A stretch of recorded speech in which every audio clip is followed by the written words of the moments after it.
Колеги, доброго ранку. Розпочинаємо. Good morning, dear colleagues. We start our work at Ukraine Crisis Media Center. Thank you for coming. Thank you to those who watch us online. And now I give the floor to the representative of the Ministry of Defense of Ukraine. Topic: Ministry of Defense of Ukraine updates on the activities over the past 3 days. Good afternoon, glad to see you at our briefing. The Ministry of Defense of Ukraine continues reforms that are aimed to increase effectiveness and optimize the activity of the ministry. They work on the legal basis that ensures the introduction of reforms. Now the Supreme Council reviews 2 draft laws submitted by the Ministry of Defense. These are an introduction of changes to some laws of Ukraine concerning defense. It identifies armed forces, special forces, and joint operative headquarters, and also high mobile landing troops.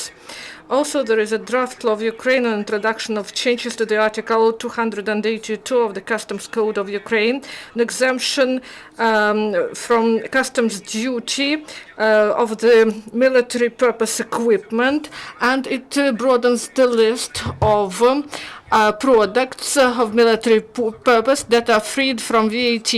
So this is about communication equipment and radio and electronic equipment. Also, the administration of the President of Ukraine reviews 8 draft laws provided by the head of state that are introducing into force the decision of the National Security and Defense Council, and on a strategic defense bulletin, also on medical doctrine and provision of territorial defense, and on harmonization or cancellation of a number of legal acts. So the ministry works on 330 draft documents, and 200 of them, these are the orders of the Ministry of Defense.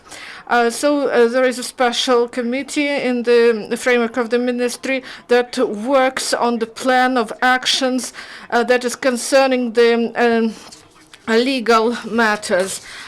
So the ministry continues to award servicemen, and more than 200 servicemen of the armed forces of Ukraine were awarded this week. These are ATO participants, and 1,500 servicemen got this status this week. And from the start of the operation, more than 145.5 servicemen obtained the status of ATO participant. From the start of this year, the contract with the ministry was signed by 29.5 thousand servicemen, including 3,000 officers. So they also selected more than 1,000 of people who will conclude the contracts in the nearest future.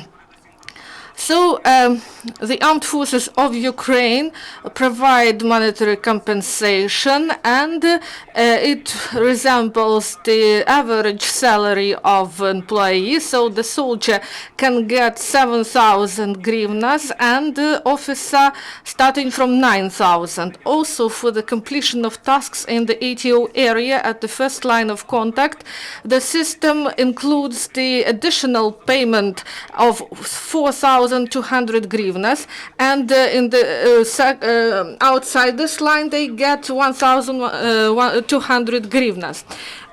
Also, there is an opportunity for the servicemen to get higher education, also medical assistance, and they can have some rehabilitation and sanitary treatment.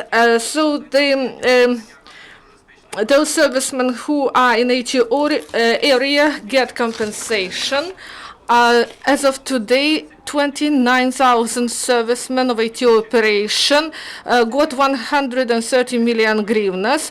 So for direct participation in the military actions, 27,250 servicemen got 124 million.